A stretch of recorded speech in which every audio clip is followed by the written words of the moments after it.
Well, welcome everybody to this wonderful event hosted by the wonderful Native Child and Family Services of Toronto. This is the Decolonizing Child Welfare webinar panel, and it's a great way to celebrate this National Day for Truth and Reconciliation, Canada's first National Day of Truth and Reconciliation. My name is Bob Goulais. I am from Nipissing First Nation. I'll introduce myself in my way as a Anishinaabe. Bojo nindwe manganandok minwani konasadok mjakwat ndishnakas migazi indodem Nibissing Ojibwe Anishinaabe and Taganing Minwa Nipissing First Nation Gindoje. As we know, it's way up there, way over there. You can feel free to point with your lips. Today's a good day to celebrate that. Welcome to each and every one of you, over 500 people and counting joining the webinar right now. Wonderful to see so many of you interested in wanting to support the decolonization of child welfare. That is ultimately among our most important goals as we do this work. I do want to acknowledge we have a number of great panelists joining us today. So happy to be a part of a great panel like this, including Erwin Ellman, Jocelyn Formsa, Michael Miller, thanks for joining us, Executive Director Dr. Jeffrey Schiffer, and of course our elder and Mohawk extraordinaire Pat Green is going to be leading us through a lot of our event today. So just sit back. If you have any questions, there is an opportunity to share your questions, and that'll be a part of that question and answer panel towards the end of all of our presentations.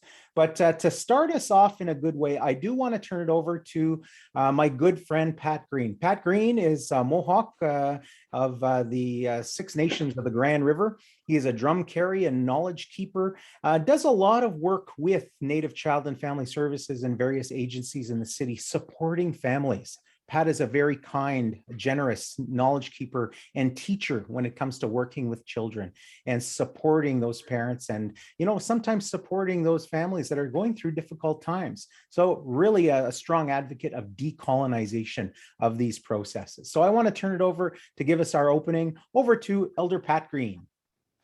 Well, good morning, everyone. All my relations. I want to start off in a good way. I wish we had an hour and a half to really talk individually, because there's so much knowledge and so much wisdom coming out of every pore of us. And I think that we've been given the green light here when people started recognizing every child matters. And that's the epitome of being Haudenosaunee, Anishinaabe, Lakota, Cree. All of our culture talks about our children in 7 generations after themselves. And I'm feeling a bit overwhelmed today. I think for the past 50 years working in our communities, I fought, argued, trying to justify my right to be, that sometimes we forget how to be. And I think that we've been given a green light to really take a look at that and examine that. One of the first things I know is that our medicines were never meant to be remedial. That when we use our medicines to clear our minds, to clear our hearts, to embrace our spirit and take responsibilities for ourselves physically from a very young age, we grow up with that. And every once in a while, I have to jump up way up in the air and look past this 500 years to see our grandfathers and our grandmothers who put together our teachings to bring us all together in a good mind to deal with the issues that are coming towards us. And I really appreciate that.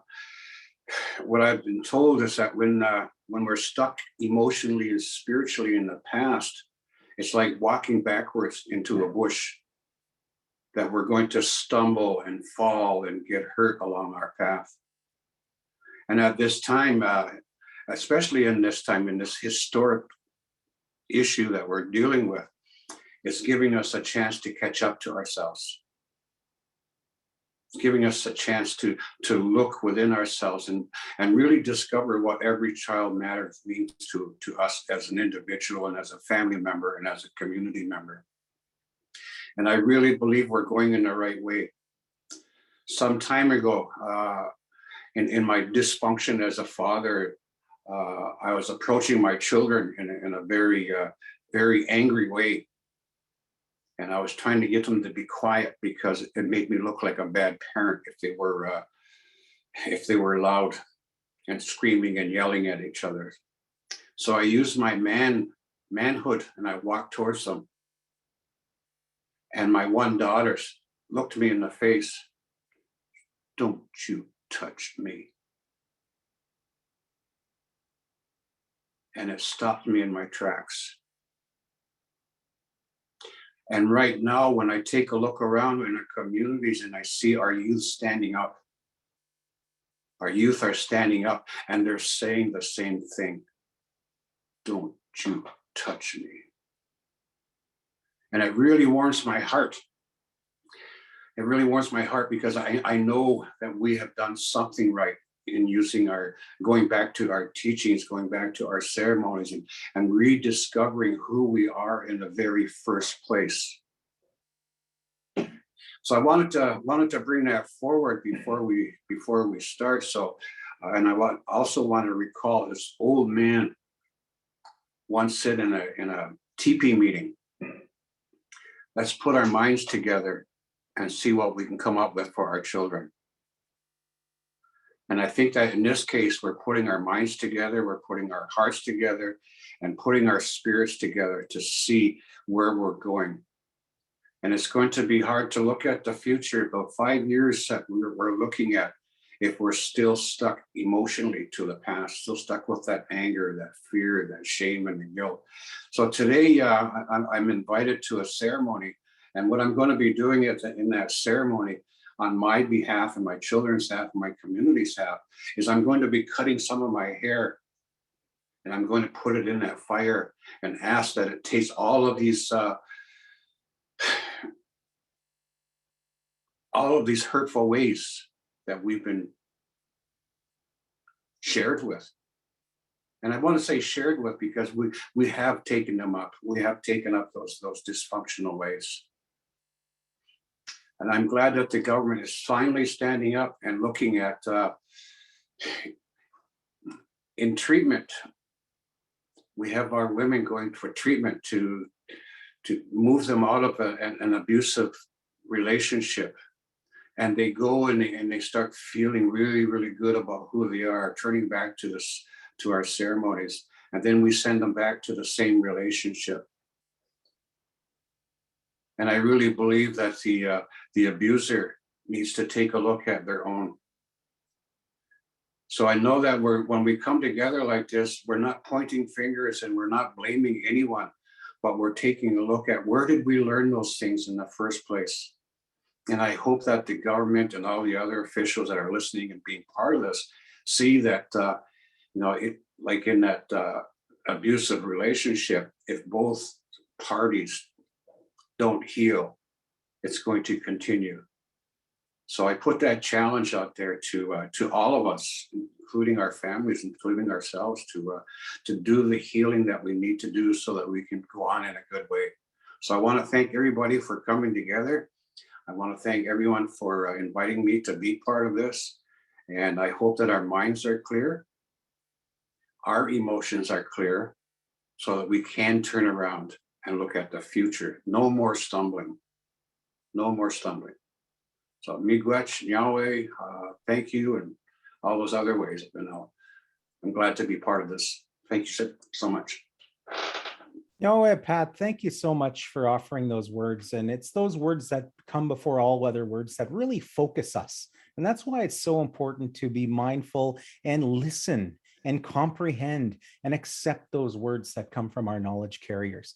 And, in that way, I also want to acknowledge, of course, today is the first National Day of Truth and Reconciliation. As far as I think I'm concerned, and many of our panelists are concerned, it's long overdue that we need a day, a full statutory holiday, a day of commemoration where we can hear these stories and acknowledge, that pain, acknowledge that mourning that's going on for survivors, but also to celebrate that resiliency and strength of our survivors. and be able to tell that. I do want to acknowledge another knowledge keeper, Phyllis Jack Webstat, who is the founder of that Orange Shirt Day, those orange shirts that we wear every day, citing Every Child Matters. It was Phyllis's story that led us to this National Day, where she was so proud to go to school, not knowing what the school was about, but she was excited to go to that mission school.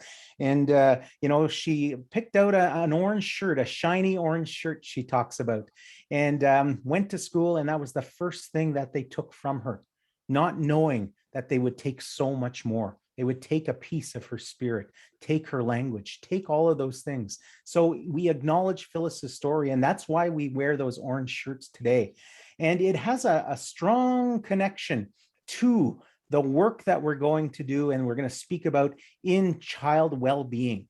I don't like to necessarily speak about child welfare. That sometimes has, a negative connotation to it. But the well-being of our children is what this is about. The well-being of our families, the healing of our families from that intense trauma. And we're going to be asking a few questions today. We're going to be asking, where do we see ourselves in 5 years? Where do we see child well-being and this work we're doing in child welfare 5 years from now? How can we tangibly decolonize child welfare? What is decolonization? Decolonization, and I'm going to steal a definition from Jeffrey, it's to actively critique what we do. So it's an active and it's a purposeful exercise of taking a look at our policies, taking a look at our processes, our culture, and even our corporate way of doing things, and examining them, breaking them down, and with an effort towards indigenizing them. That we have our own ways as Ongwehone, as Nishnawbe, as Oji Cree, as Mushkegowuk, as all of our nations have our way of doing things, including how we take care of our children and how we support. And doing that today is not about necessarily going in and protection. This isn't about a 60 scoop or a children's aid way of doing things. It's about prevention these days. It's about doing that in cooperation and co-development with families. And that's what we're here to talk about. And we're looking forward to it with this great panel. I'm going to introduce you to the panel that we have here with us. Beginning, and I'm just, going to introduce each of you in this formal way, and then I'm going to ask you to give your presentation, just a few minutes to give us your thoughts and answer that question of, how do we decolonize child welfare? Jocelyn Formsa is of the Moose Cree, Mushkegowuk Moose Cree. She has a Bachelor of Social Science and Juris Doctorate from the University of Ottawa. Jocelyn has many years of work and volunteer experience, and she is currently the Executive Director of the National Association of Friendship Centers. So a big round of applause, virtual round of applause to Jocelyn Formsa. Welcome, Jocelyn. Very nice. Oh, look at the great. I love seeing panelists applauding. That's wonderful. Thanks.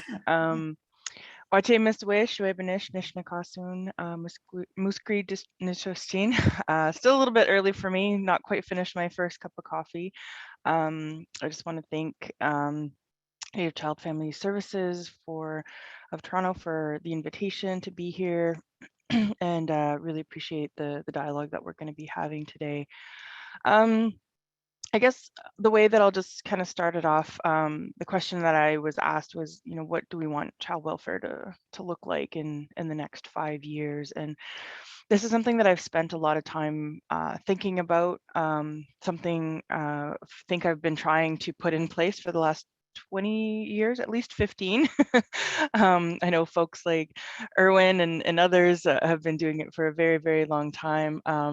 And it seems to be something that kind of gets a little bit away from us. I don't know what it is, if we get caught up in the day-to-day of dealing with the now, that we don't have enough time to dream and really think about the future. Or if we do, we don't have the time to make the concrete steps, links from today until those futures that we dream of.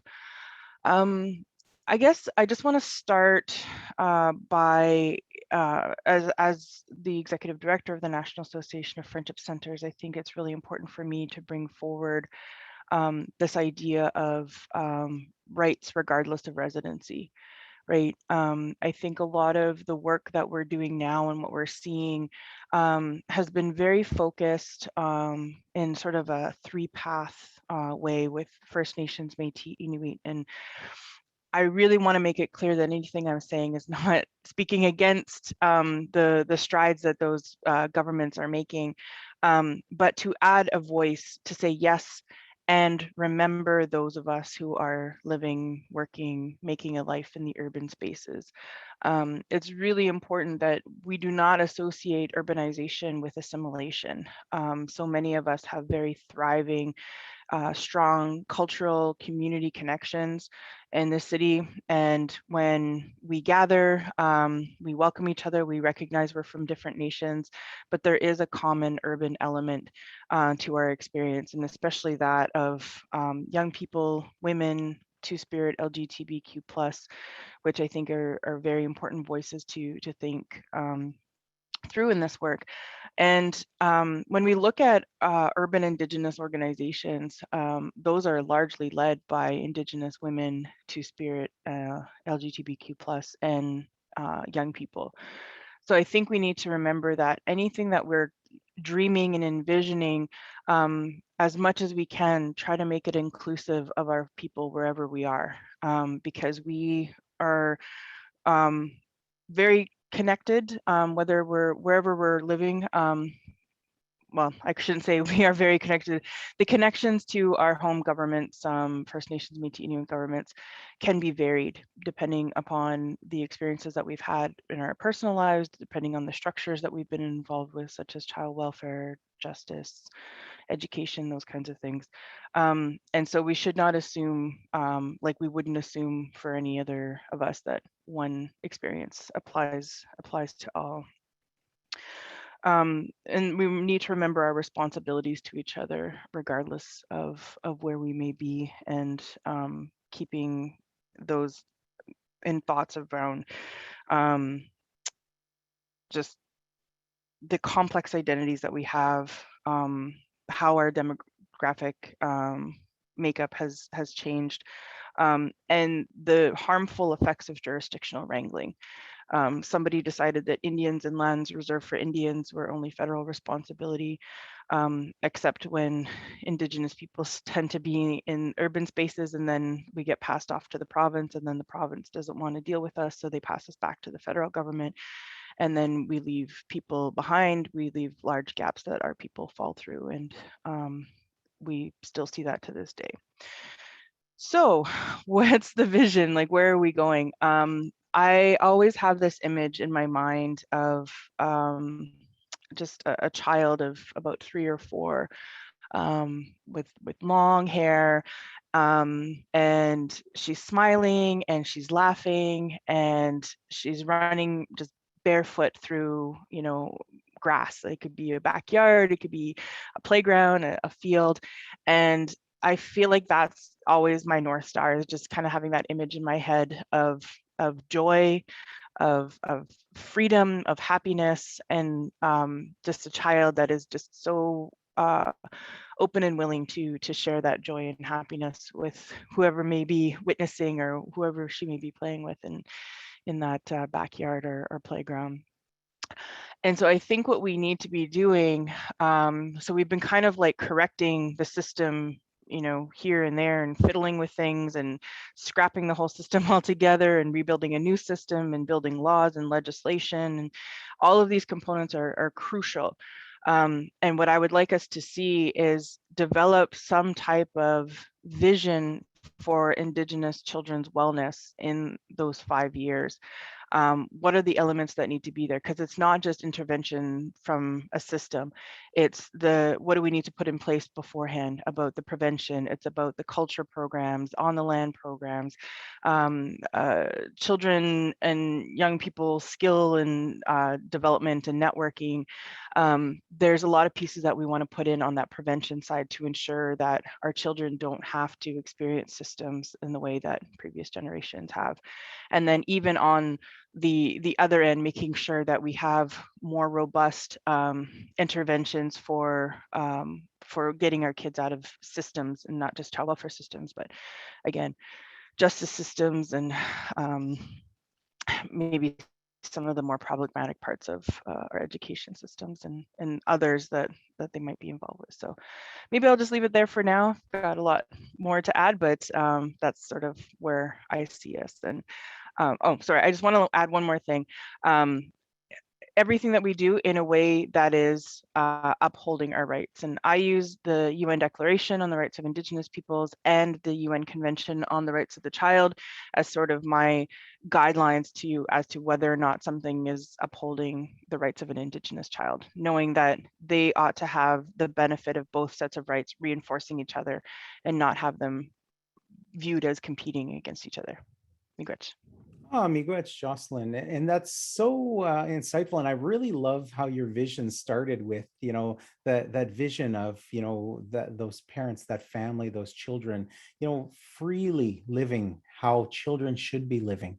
And, and I also like how you tied that into your vision for child welfare as part of implementing those principles of the UN Declaration. That is the framework, not only for yourself and hopefully the organizations we work for, but what's recommended by the Truth and Reconciliation Commission. We should be using the principles of the UN Declaration as our framework for reconciliation. So miigwech, Jocelyn, really appreciate it. Nice seeing you.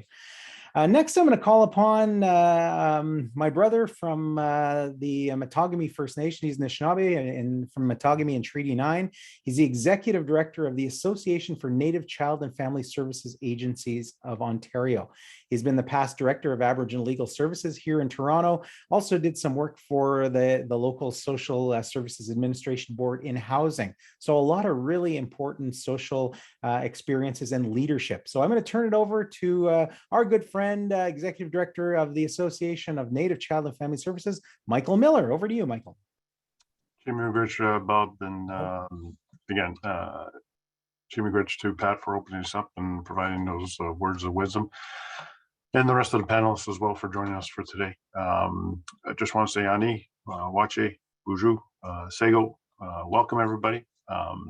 It's a for me a humbling day and a day of reflection, obviously in the line of work we do, but also just personally, as many of us have been affected by residential schools. My grandmother was actually a part of the Chapleau residential school. So over the past couple of, well, even this week, just thinking of her and thinking of her words really instilled with us, and she's no longer with us. But her teaching to me was always be kind. And, regardless of the trauma she's went through, she didn't really speak too much of it other than to say, she didn't instill, unfortunately, our Cree language on our side, but she kind of maintained it in the sense that when she went back home or visited families. So again, it's really representative orange shirt and symbolic in the sense that unfortunately we've lost many of our traditions, our languages, our cultures. But as Pat mentions, we're now seeing with our youth a reclamation and a reckoning of the culture coming back to and the want to learn. So we're seeing that with many of our families in child welfare. And this day, in terms of truth and reconciliation, I think it's really purposeful as well. The first 5 call to actions are actually child welfare specific. And it's really meaningful in that sense as well, because, unfortunately, that trauma still happens with many of the children coming into care. And unfortunately, the legislation that's currently that's upon us really is systematic and unfortunately discriminated against Indigenous communities and First Nations, and it continues to unfortunately tear families apart in many cases. But also at the same time, over the last 15, 20 years, we've seen Indigenous agencies come to fruition, and through the support of their local First Nations to deliver a service that is different. So what we've actually seen over the last couple of years is unfortunately there was only a handful of Indigenous child well-being agencies, and many had to have they fought. Prime example is Native Child. They started off as a prevention, and they had to go to court to prove that to receive their mandate and pursue that. It wasn't given to them; they fought for it, and the reason for it is many of our agencies, they come with a different worldview. It's really, you see many of our, unfortunately, our counterparts on the mainstream side, they're very singular in nature, in the sense that they are typically just children's aid societies. What we see with many of our members, all of our members actually, are multi-service. They offer a component of prevention. Some offer health, some offer childcare, some offer mental health, so addiction services, those types of things. So really trying to change the norm is, and it's a battle. It's really, our member agencies really struggle because, again, on one hand, they have the legislation side of things where they need to be compliant. The ministry is always kind of on them, but also they know on the cultural side and the First Nations side that they don't want to continue to lose children on that side. So we're really kind of developing those relationships and that trust with our communities has really gone, leaps and bounds from what we were, 20, 30 years ago, where unfortunately, when you were received notice from CAS, it was usually through a fax or, very unfortunately, not very much meaningful connections or communications back and forth. And a lot of our First Nation communities didn't know how to respond as well, right? Because it was a foreign legislation. But I'm glad to see now that we're making strides in advocating for legislative change. The use of customary care has really been a predominant service model for many of our agencies that offer. And the really difference between that is under a customary care arrangement that we recognize that parents do not lose their parental rights, and it's not limited on certain times. As we all know, healing is not linear in the sense that you can go away for treatment for 28 days, you're good, and you can have your children back and everything else. It's still that type of environment, unfortunately, just doesn't happen for many of our families because of the intergenerational trauma that our grandparents, our great grandparents, and ultimately our parents as well have suffered through. So again, working with the communities is really the premise of that, is that yes, children will come into care under those agencies, but at the end of the day too, is there's that communication back and forth with the band rep, chief and councils, and really getting direction from them as well on how they want to see their community member service, regardless of residency. So again, I know with Native Child, they have people across the country. So again, communicating that back to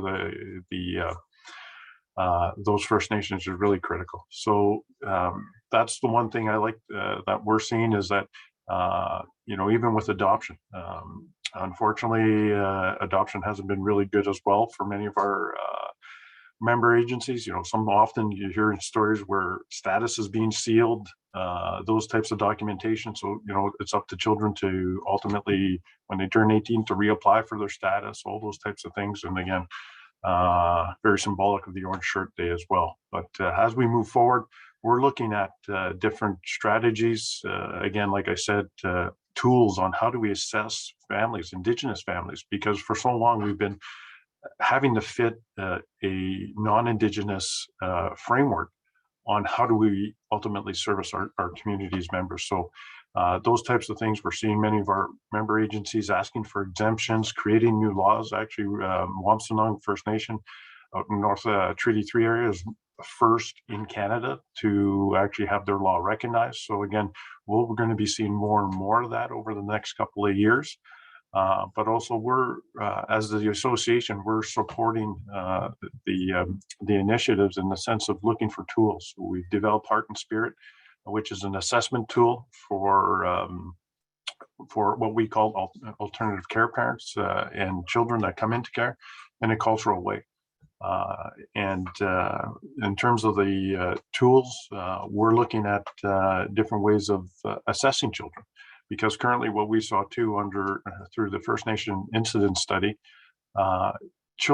Indigenous children are 3 times more likely to come into care through mainstream organizations. So how do we change those types of those outcomes? So looking at different tools on how do we assess families in a culturally appropriate way, because again, we come from different worldviews, and ultimately, how do we bridge those gaps? So that's one of the projects we're undertaking at the moment. And hopefully in the next 6 to, a couple of months, we have a few recommendations on how we can change legislation to reflect that and move the needle forward as well with that respect. So that's where I see in the next 5 years is really kind of that decolonization and implementing tools by Indigenous people for Indigenous people, and connecting those families that are currently being serviced by mainstream organizations. How do we bridge that? How do we make those connections back to their communities? And how do we repatriate if it's appropriate? And custom adoptions. How do we, again, we're not opposed to adoptions and gifting children, right? Right now, the way it's kind of under the current construct is very litigious. You go to court, very secretive in most cases. But how do we really kind of create a forum where it's, again, going back to the old adage in our learnings, it takes a community to raise a child. So it's one of those types of initiatives that many of our community and agencies are pursuing, and kind of being the trailblazers in those types of reclamation on their laws, their cultures, and how they take care of their children and families at the end of the day too. So again, Chimigwich for the opportunity, and looking forward to the other speakers as well.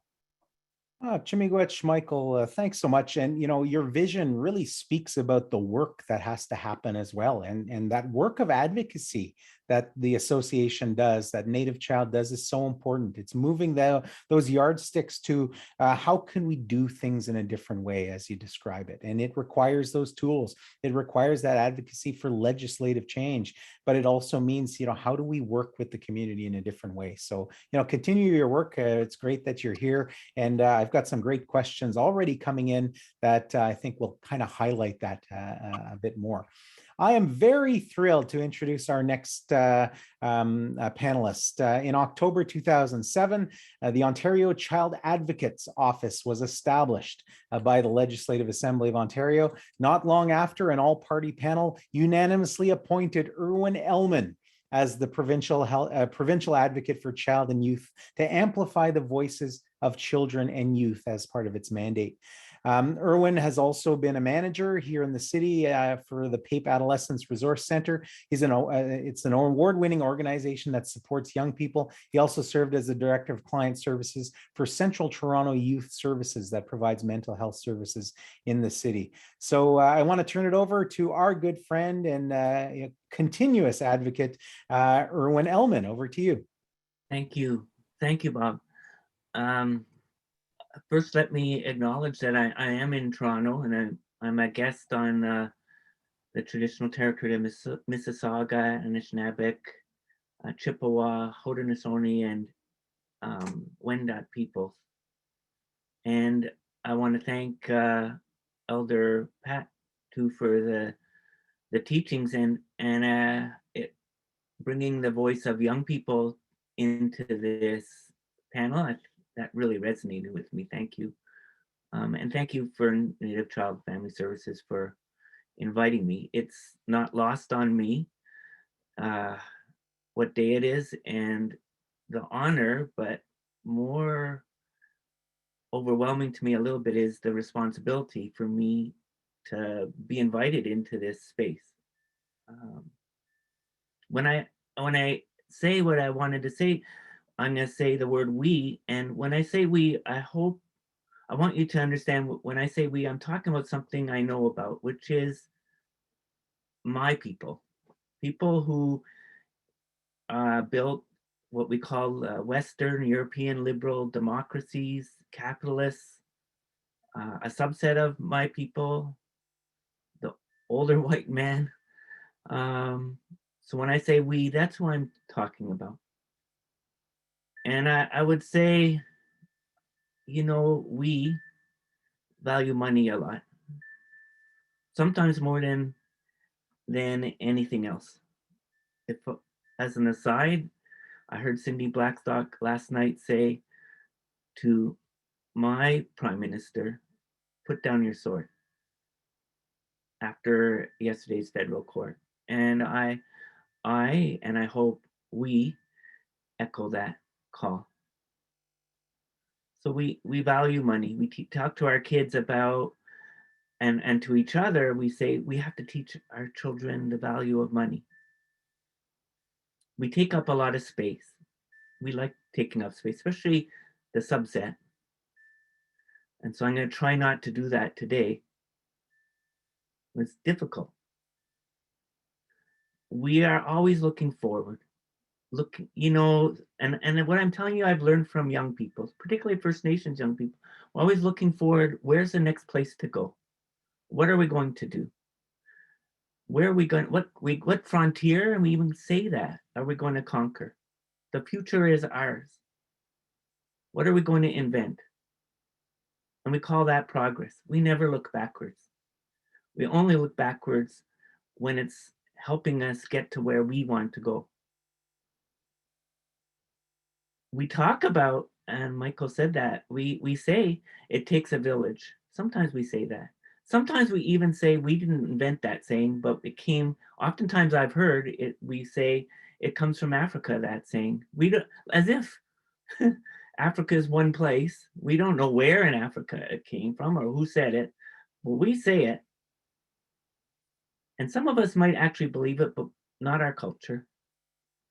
Because we also say children, we treat children as property, as things, not as human beings. And we say, those are my kids. And we say to parents, those children are your responsibility. And we say to those parents, if you can't raise those children, you shouldn't have had them. And we're pretty comfortable with, we're privileged in our culture, and we're comfortable with that. I think I'm just saying what I'm certainly saying. I'm gossiping in the presence, I guess. I'm certainly saying what the panelists, I would guess, already know. But I think I want to put that on the table because all our institutions we've built in order to keep, I mean, institutions keep societies stable. So we built our institutions to keep that going. Because the things I've just told you, we believe them as truth. We don't believe them as ways of seeing the world. That's just a way of seeing the world. We believe them as the truth. And if other people don't believe them, or we think they might not believe them, then they need to be educated. And our child welfare system is an institution that was built 150 years ago, maybe more, a little bit more, came out of the animal rights system. And it does exactly that. Let me just say this. We don't have a child well-being system. We don't have a child welfare system. I should have said our child protection system, because that's what it is. There is no child well-being system. We didn't create one. We created a system that will take children away from parents because who are in need of safety, just like we did with dogs. And we think safety is in separation. Safety is in inclusion. We think that. That's a part of our worldview. And we think that if parents aren't able to bring up children, this is part of the, if you look back and look at the language of the child protection system and when it was created and still today, if parents can't bring up their children properly so they can be contributing members of society, have a job, be educated to have a job, we call that neglect and we take those children away. So when we talk about changing child protection, we can't do it. We can't do it because our worldview doesn't allow us to do it. Somebody with a different worldview can create something different, which is where, for me, the hope lies in this discussion. The hope lies in the plans Mike and Jocelyn and Jeffrey, the plans and visions that come from you and your communities with a different worldview to create something different. That's where the hope lies. And for me, I know, and I think we know, that your children depend on your ability to partner with them to create that new vision of something completely different. Because we can't. But I think it's more important than that, because we also know that we're wrong. And while the hope of your children depends on your vision and your ability, we cannot walk away from you and say, that's it, you go do it, have a great time. We need to walk with you and support you. And we need to do that because it's the right thing to do, but we also need to do that because maybe, just maybe,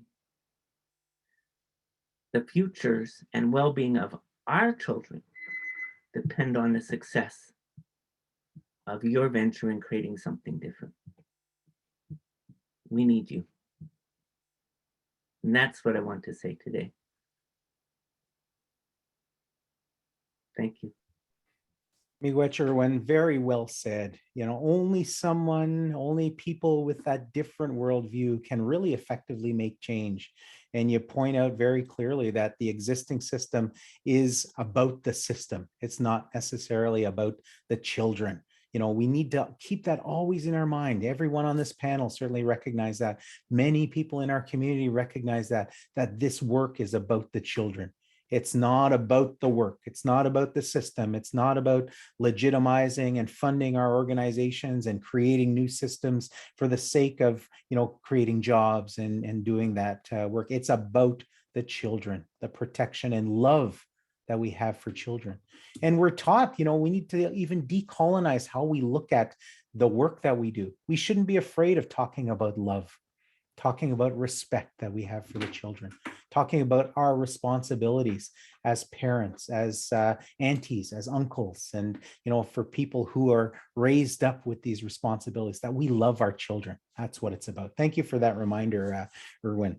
It's a very exciting time. And I do want to acknowledge something that Don says, and Don Williams said in the comments that, you know, struck by the fact that of our 6 panelists, Jocelyn is the only female, only woman in our panel. And I do want to acknowledge that. So, you know, women play that important role to speak for those young ones, to speak for those. So we are going to improve on that. We are going to work on that. So I want to acknowledge that, Don, and thank you, Jocelyn, for being here. I really appreciate that.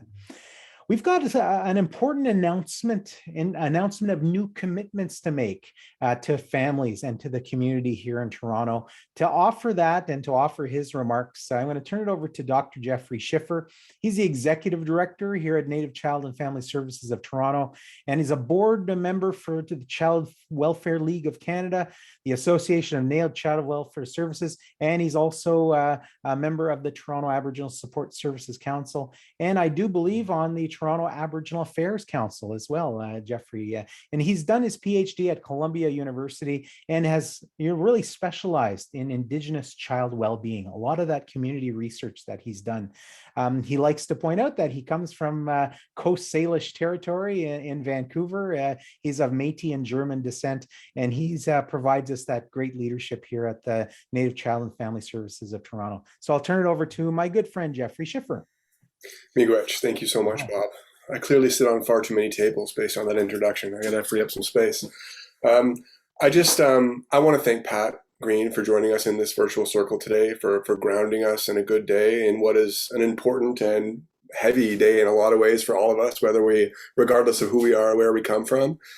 I want to thank Mike and Jocelyn and Irwin for agreeing to sit on this panel, and Bob for carrying us forward in such a good way.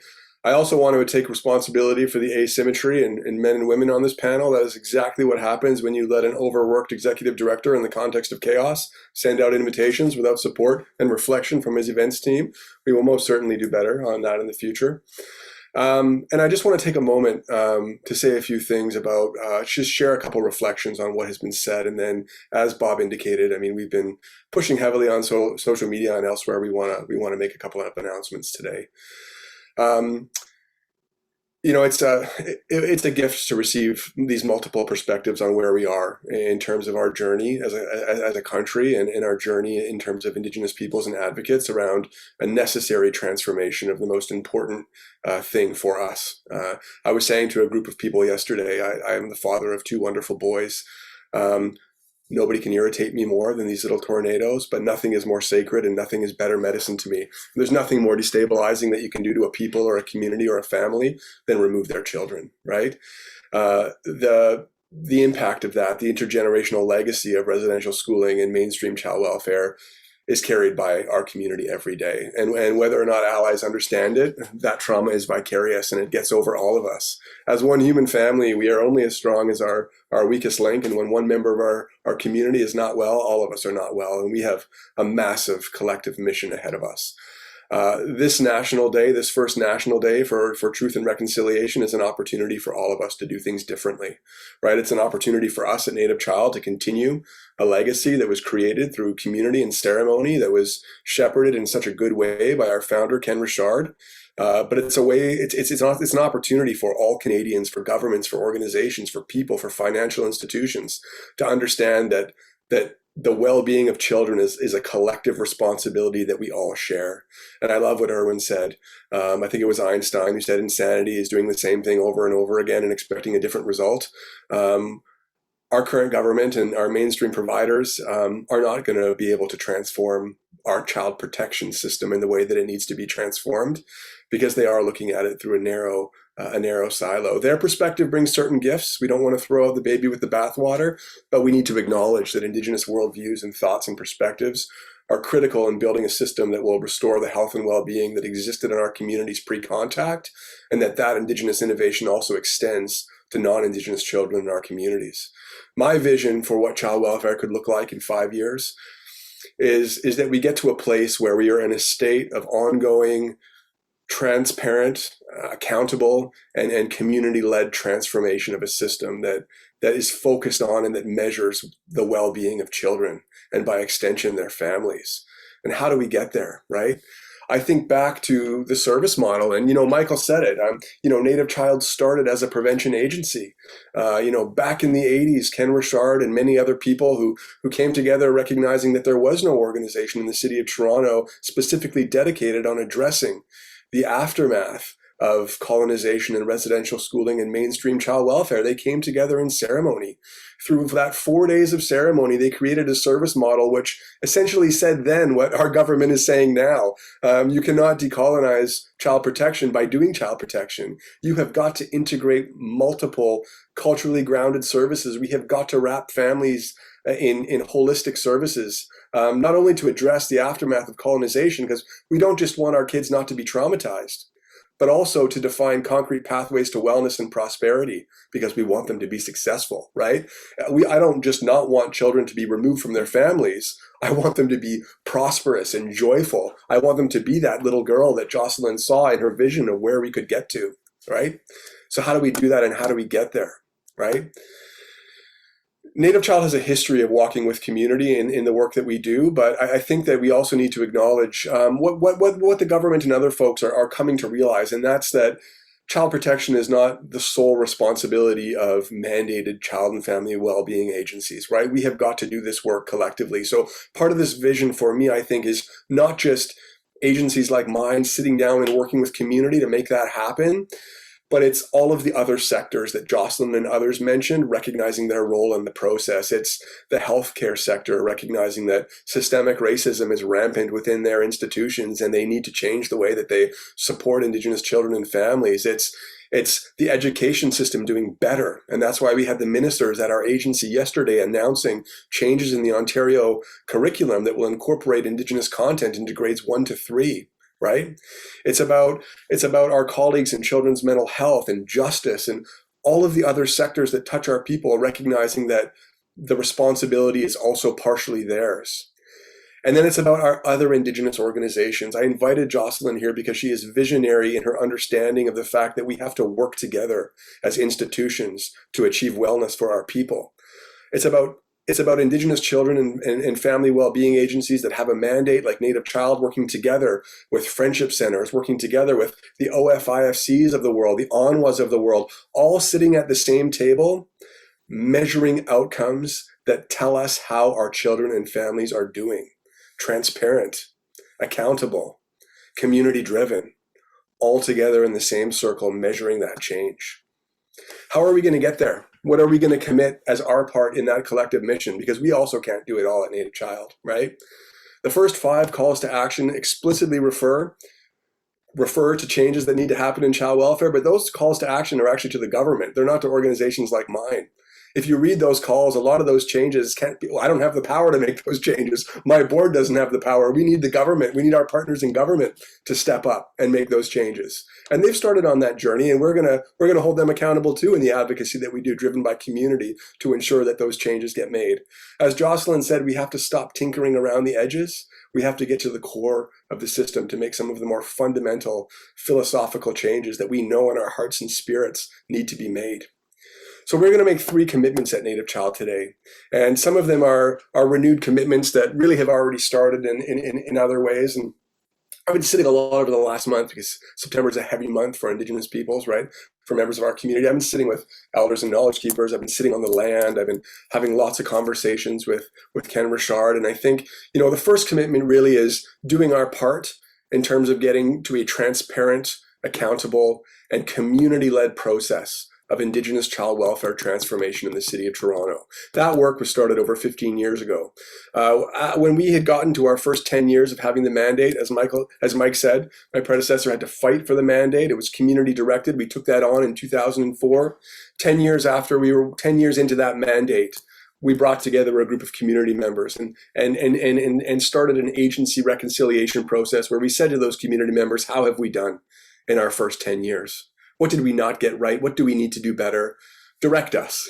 And a group of community members came together and did just that. It led to things like our client bill of rights. It led to things like the way that our teams are general and our social workers follow families through their journey rather than passing people among workers and workers, right? And so we have that core group that has been guiding us in this work. Our commitment today is to expand that group and refocus it. Our commitment today is to invite those people back to the table, to add people to it, and to announce the creation of a new community advisory steering committee that will meet with us in an ongoing way to direct us in this new journey ahead within the current iteration of the province of Ontario's process of child welfare redesign.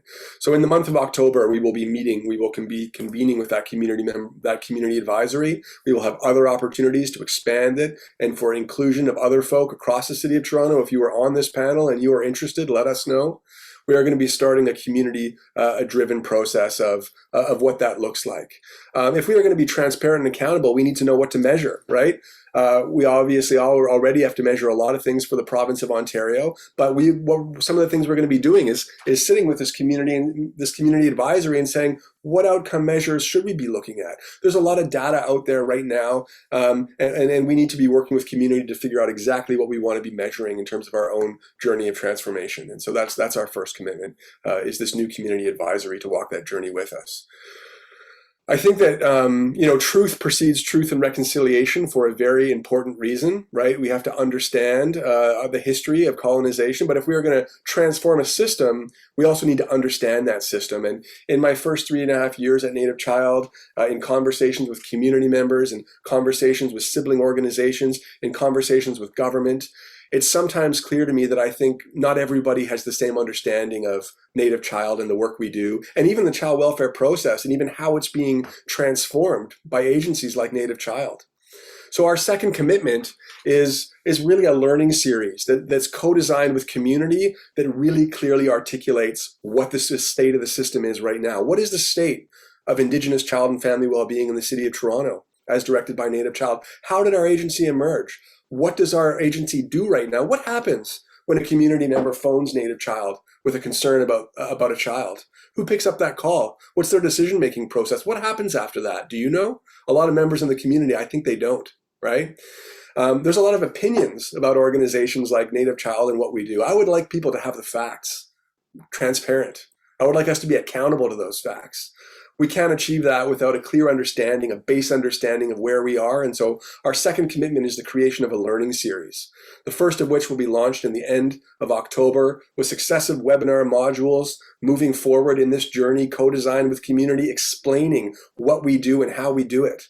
That knowledge of what we do and how we do it will then be looked at by our community advisory, and they will then be able to direct the transformation and the change of this journey in an ongoing way.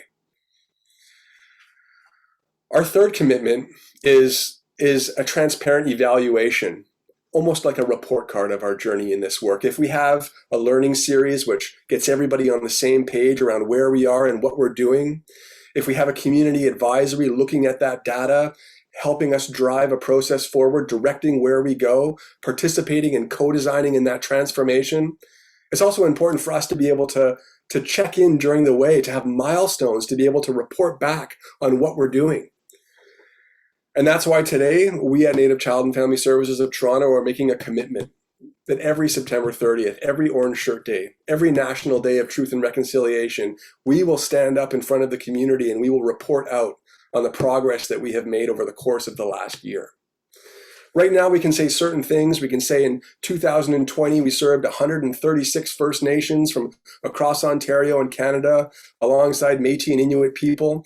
We can say that steadily our spending on prevention and early intervention has increased over the last decade, so much so in the last 3 years that our agency today spends more on prevention and early intervention than we do on child protection.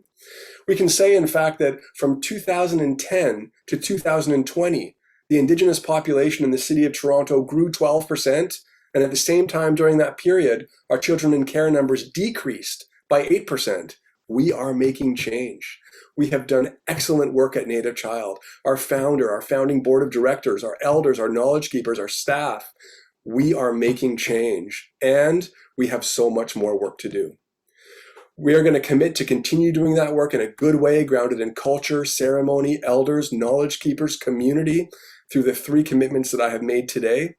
This webinar will be recorded, it will be broadcast, those commitments will be shared, and in October, tomorrow, we begin this journey together. So with that, I want to acknowledge Pat and the panelists who've joined us. I want to acknowledge Bob, but I also really want to thank each of you. I'm looking at this little participant thing at the bottom of my screen that says 1.2K, and I'm just floored by the interest, by the number of people that today agreed to take the time to stand up in support of what to me is the most important mission, the most important cause, the most important thing that we can do as Canadians, and that's contribute to the health and well-being of Indigenous children. So with that, I say Chimigwech. Back over to you, Bob. Thank you. Chimigwech, Jeffrey, thank you so much. And those are 3 very important commitments and very, forward thinking. It's about the community. That transparency is so important.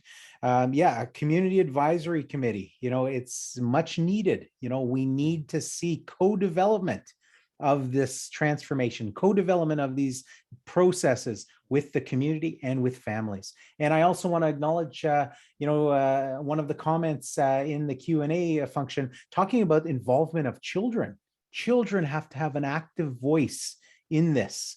In whatever way they can contribute, they're the ones that are most impacted. And we are reminded of that from the residential school process. So we don't want to repeat the mistakes. We need to include the voices of children. So that's that community advisory committees. And the learning series, we already have somebody asking, how do I sign up for the learning series? Well, come to Native Child and Family Services website, nativechild.org, and you will get more information on that as we go. And of course, that report every September 30th, it really makes sense that that transparency and accountability goes back to you, the community and the 1,163 people that are on part of this panel today. We gave a round of applause to Jocelyn, but we didn't give a round of applause to the gentleman here. So how about a round of applause for all the panelists? Give some reaction, give some good love. Yeah, very nice. Thanks, panelists. I do have a number of questions, a lot of questions, and we only have a half an hour to go through them. So I'm going to do our best. I've got maybe almost 10 questions here. So I'm going to try my best. We can't get to all of them. I'm sorry. But we're going to start this one. Maybe if we could have some quick answers for this one, because this is a very tangible question. There's a lot of effort in our programming and in our services to create residential programs. But we know that term residential is not a safe term for us. I know, because I sent my son to our residential school, a private school in the States, to play football, to live his dreams. But it was traumatic to think, hey, we're repeating what we've done in the past. So, residential healing programs, residential treatment. What's a more appropriate term to use? So I'll turn it over. Maybe Jocelyn, I'll go with you first. Very quickly, what is a better term to use than residential programs? So maybe I'll focus a bit more on the idea of a residential program. I think I have the same thing. I have family that's been married in that I learned they went to a boarding school, and it was always a question of like, you willingly sent your child to a boarding school, but it means different for them. For them it was an opportunity. So I think what I would focus on is looking at sort of the spectrum of services that are available and making sure that those are accessible and that they are effective for the community that you're trying to serve, right? So in some cases, maybe a residential program is required or would be ideal. It might not work the same for another family, right? Especially if we look at issues around housing, food security, income. I mean, we're kind of talking a little bit about Toronto here.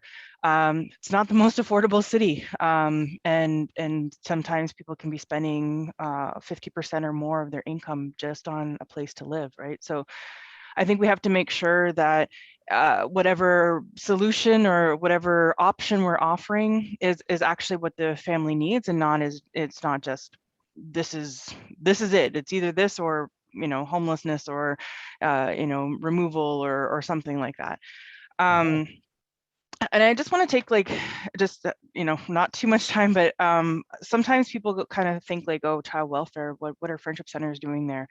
But I just wanted to take maybe a couple of seconds just to talk about the ways in which friendship centers and to a certain extent, maybe some other urban Indigenous organizations provide a bit of the spectrum of support, including obviously cultural programming, children's programming, youth programming, kids with a non-Indigenous foster parents, fostering that community connection for that child, also training for those non-Indigenous parents, offering family support, sometimes creating programs just so a family can stay together. I've had that call with an ED saying, we found out a family was at risk of losing their child.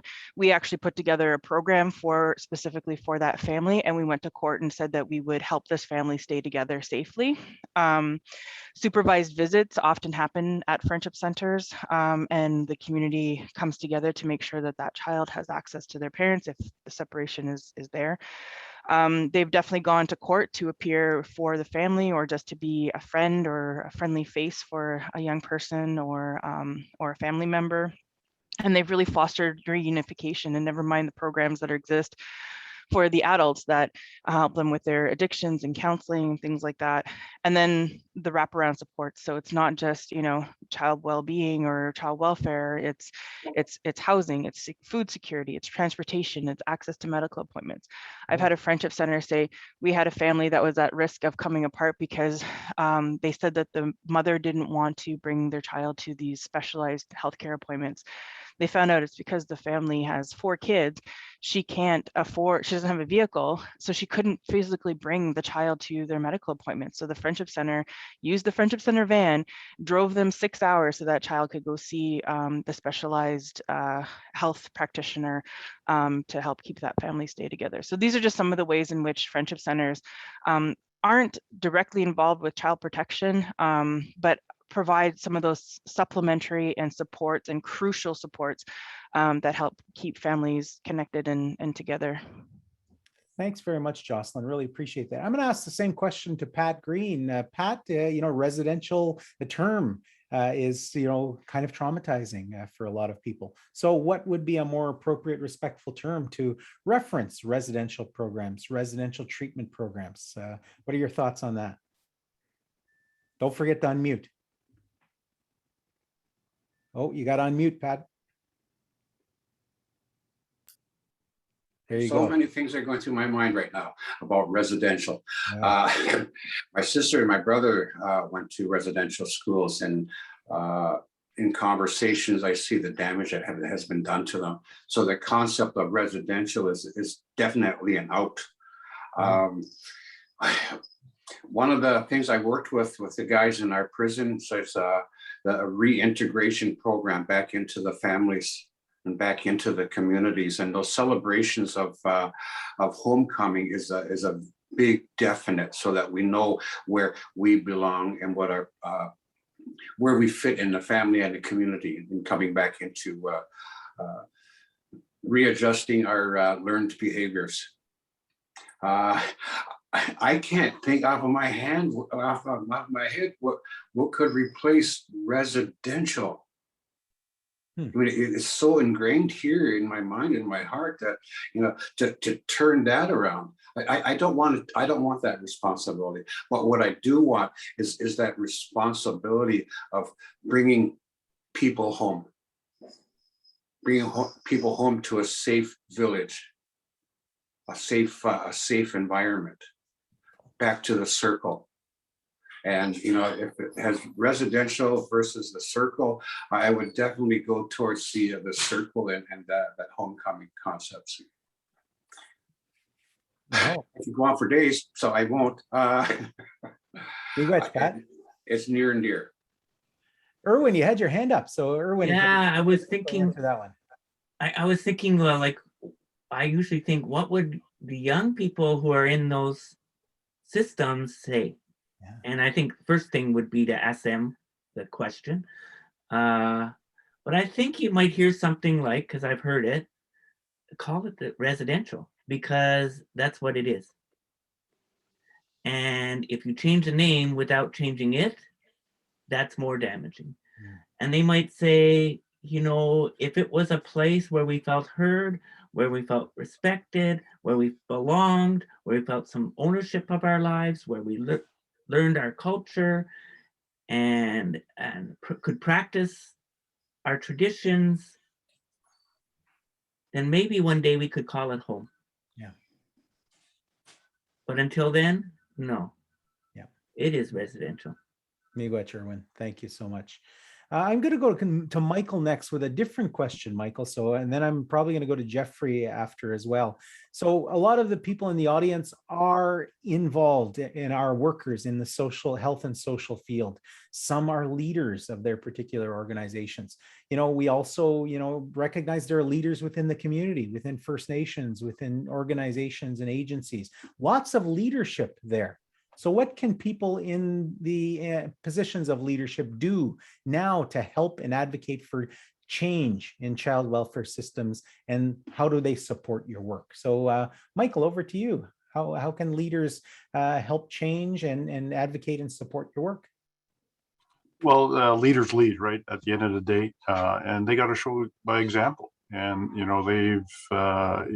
they should be the ones also encouraging, but participating in these types of events, or any type of events they're looking to instill or have their organization partake, is to have them participated in it, right? Is I think first and foremost one of the biggest things, but also as a leader, understanding what are the needs of that of the community, but also of their staff, and how do we as a collective work together and find those conduits in those partnerships, relationships, bringing the proper resources in to really bridge that understanding and knowledge of one another, where people are coming from, and some of their backgrounds, the history, the intergenerational trauma, those types of things. There's really the different worldviews that Indigenous people have, and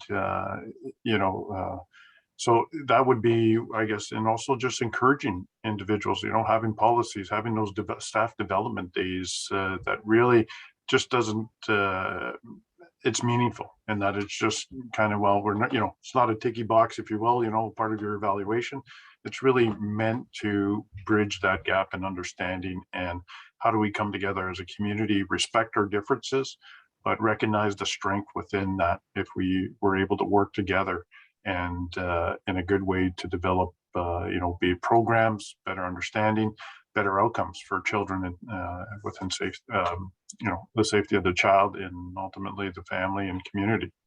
So, that would be one of my biggest things is say what you're going to do, but also do it and follow suit and keep people accountable as well. Miigwech, Michael. Yeah, leaders lead. So, take that role in supporting agencies and supporting that transformation. Jeffrey, how can leaders in the city, whether they work for child social services, municipal leaders, what can they do to support the work that you do? Well, it's an exciting time in the city of Toronto because my understanding is the Indigenous Affairs Office is right on the heels of submitting Toronto's first Reconciliation Action Plan. And that's going to be a plan, cities across Turtle Island are doing this.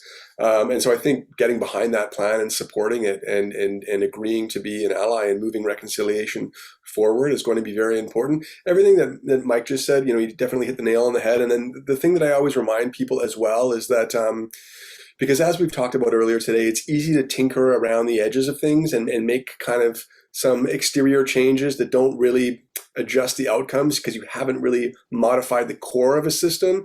And for us to be able to really get at the core of things, the hardest part of all of this change is sharing power.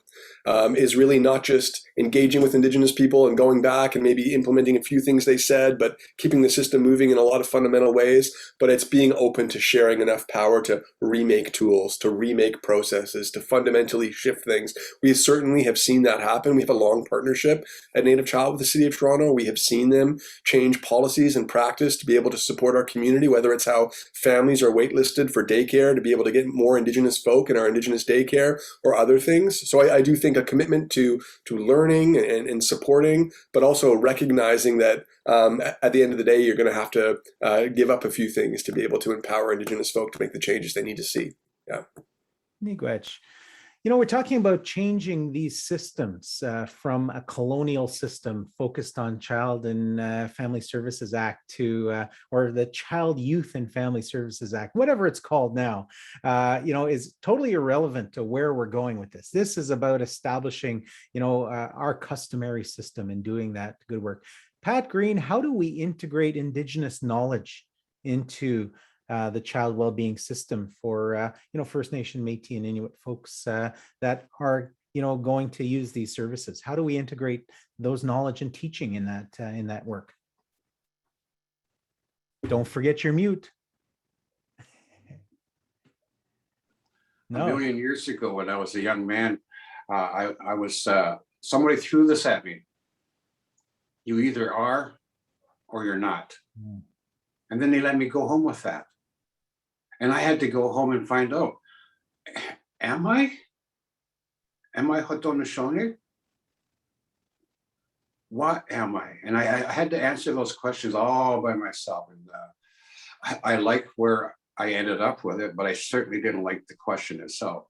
The other question is you either are, you're either part of the solution or part of the problem. And I think that we all need to sit down and really take a look at that and what are we trying to establish here? I don't think we're going to establish anything that isn't already there. Our teachings, our ways of being, our ceremonies, they're there. And I think that's where we have to ask ourselves that question. You either are or you're not. And it takes a lot of inward truths to get to that answer. And when we get to that inward truth, I discovered that it's not about me. It's not about me. I woke up, I was told one day you're going to wake up speaking your language. Every day for over 50 years, I woke up looking in the mirror and this English came out. And I'm at a dinner with my children, and my one daughter said, "Can I do Thanksgiving?" And she stood up and she said Thanksgiving in her own language, Nishnawbe. Ooh. My other daughter says, "Can I say it in Mohawk?" And I stood back and I said, "Well, yeah." And she got up and said that whole address in Mohawk. And I really had to pat myself on the head. I slapped myself on the forehead. You know, this isn't all about you, Pat Green. Nothing is instant. I don't like instant coffee. I'd rather wait until that coffee is percolated. It took us all this time to get in this mess. It's going to take all that time to get back out. And if our expectations are grandeur, we are going to be hurt again. And, you know, like I tell my kids, it's one step at a time. Oh. You can't eat a whole moose in one setting. And I'm just going to throw that back out there. You know, how are you doing with that moose? You bet, Pat. Got a question for you, Jocelyn, and then I've got a question specifically for Irwin as well. So, Jocelyn, this one's for you. How can child welfare and child well-being systems better reflect the needs of women, girls, and two-spirit peoples? Tough question for you, but you know, what would your advice be? How can we better service the needs of women, children, and of course, two-spirit folks? Maybe I'll start with, I think we can all agree and we understand that the systems that we've been provided that have been largely colonial, but I think they've also been largely patriarchal. They've been designed by men, and they've been designed a lot of times by white men, or in a context that had nothing to do with Indigenous peoples. To go to Irwin's earlier point that when we look back at the child welfare system that we have today, in New York, in the first child welfare case was brought to court by the SPCA. Using a model, so it was understood that you could not abuse the animals that you had in your home, but in those days, children were property, and that you could treat them however you wanted, and probably in those days, likely the same as women. Right. So when we look at those earliest roots of where we've come from, it's that idea of decolonizing. It's the digging up the roots, understanding where it's come from, and then completely undoing it or reestablishing something. And we don't want just like a new system, right? We want to kind of like completely blow up what we have in favor of what actually will work for our people. So I think we need to look at that. I think we've internalized a lot of homophobia, and we have to actively work to undo that as well. Understanding the gifts and the knowledge that our community members that are two-spirit, LGBTQ, even understanding what LGBTQ plus means, and finding different words. We have a lot of work to do there, and I think that's our work as well as when we look externally. And so I just look at what tools do we have to be able to reestablish that, right? So I look at the touchstones of hope. I put a link in the one of the answers there to the toolkits that exist, but also the dialogue series that's all ongoing right now that people can kind of see examples of what that looks like. Again, the Convention on the Rights of the Child and United Nations Declaration on the Rights of Indigenous Peoples. And just recognizing that competition is not our way. We always had to work together. We have to coordinate our efforts, and overlap is not a thing. That is not a thing. Like, God forbid we have enough right? And we, God forbid, we have at least one healthy, good option for our people. It is not a threat to anybody that we have multiple healthy, good options for our people to have them meet their needs, whether it's in just overall connection and culture and well-being. I think we have to keep away from that mentality, that scarcity mentality that having more at the table somehow means less for any one of us. That's not a thing. We need each other, and we all have gifts and knowledge to bring. And we need to make sure if we're looking around the table and there's no young people, there's no Two-Spirit, LGBTQ+, there's no women, we need to be asking ourselves, why is that? And we need to be creating genuine connections, genuine partnerships to invite them to those tables to make sure those voices are not lost. Well said, Jocelyn. Thank you so much. We only have a few minutes, so we are going to try to get through 3 questions as quickly as we can. So I'm looking for 1-sentence answers. Everybody got that? 1-sentence answers. Erwin, the first one's coming to you. And it's going to be challenging, Erwin. How do we include voices of children in this transformation?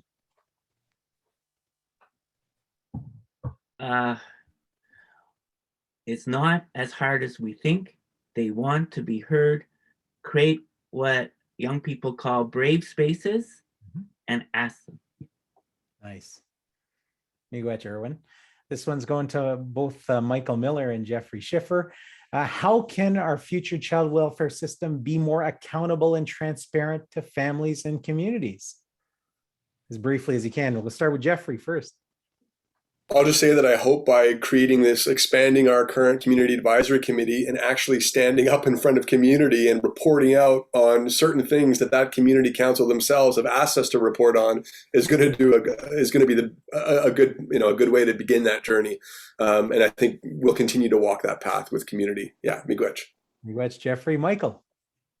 Yeah, I echo those thoughts as being transparent, being present, showing up to events, and also listening first and foremost on what the community needs. Wonderful. And here's a question for all of you. So I'll ask you to open your mics, and you can do a little more than a minute. So, but we have about 9 minutes left. So if your answer is your final statement in 60 seconds or less, that would be great. We'll start with Pat Green. How can families and communities support this transformation? And what can we do? Any advice for the folks? How many do we have? 1,060 people in the audience, Pat. What can we do? Very briefly. Learn to sing. Hey! Learn to use our voice to invite good spiritual connection. That's who we are. We didn't ever acknowledge each other physically, but we acknowledge the spirit before all else. What I understood is Sego. Part of that is, are you a good mind and are you a good heart? And if not, let me sing to you until you are. Oh. So I think you can take that and you put it in a lot of different places, especially to that question. So thanks, Bob. Beautiful, Pat. Beautiful. Jocelyn, what can people do? What can the folks do to support this work?